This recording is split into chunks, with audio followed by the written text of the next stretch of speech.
മാളയിൽ അജ്ഞാതരുടെ കല്ലേറിൽ വീടിന്റെ ജനൽപ്പാളികൾ തകർന്നു. മാള കൂട്ടുപാടത്തിൽ വിജയഗിരി സ്കൂളിന് സമീപമുള്ള മാളിയക്കൽ ആനിയുടെ വീടിന് നേരെയാണ് അജ്ഞാതർ കല്ലെറിഞ്ഞ് ആക്രമണം നടത്തിയതായി പരാതി. കഴിഞ്ഞ ദിവസം രാത്രിയോടെയാണ് സംഭവം നടന്നത്. കല്ലേറിൽ വീടിന്റെ ജനൽപ്പാളികൾ തകർന്നു.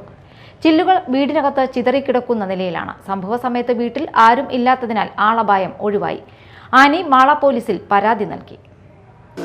എൻ്റെ ഭർത്താവ് മരിച്ചിട്ട് 6 മാസമായിട്ടുള്ളൂ. അപ്പം ഞാൻ എൻ്റെ മൂത്ത മോളുടെ വീട്ടിലൂടെ അടുത്ത് തന്നെയാണ്. അപ്പോൾ അവിടെ പോയി രാത്രി കിടക്കാറ് പതിവ്. അപ്പോൾ അവിടെ നിന്ന് ഇന്ന് കാലത്തെ ഇവിടെ വന്നപ്പോൾ ജനലിൻ്റെ ചില്ല് പൊട്ടിച്ചിട്ടേക്കണ്, കട്ടൻ പോയേക്കണ്, കല്ലൊക്കെ ഇവിടെ നിരന്ന് കിടക്കണ്. ഞാൻ അയൽവാസികളെ ഇവരെല്ലാവരും വിളിച്ച് എല്ലാവരും ഞാൻ കാണിച്ചു കൊടുത്തു. അപ്പോൾ അവർ പറഞ്ഞു എന്താ ആരാ ചെയ്തതെന്ന് അവർക്കും അറിയില്ലല്ലോ. അപ്പോൾ മെമ്പറെ വിളിച്ചു. മെമ്പർ വന്നപ്പോൾ പറഞ്ഞു സ്റ്റേഷനിൽ പോയി പെറ്റീഷൻ കൊടുക്കാൻ പറഞ്ഞു. ഞാനങ്ങനെ പെറ്റീഷൻ കൊടുത്തു. അപ്പം ഞങ്ങൾ പോയിട്ട് ഇപ്പോൾ വന്നിട്ടുള്ളത്. എനിക്ക് വീട്ടിൽ വേറെ ആരും ഇല്ല. 5 പെൺമക്കളാണ്. അവരൊക്കെ കല്യാണം കഴിഞ്ഞ് പോയി. ഞാൻ മാത്രമേ ഉള്ളൂ. ഭർത്താവും മരിച്ചു.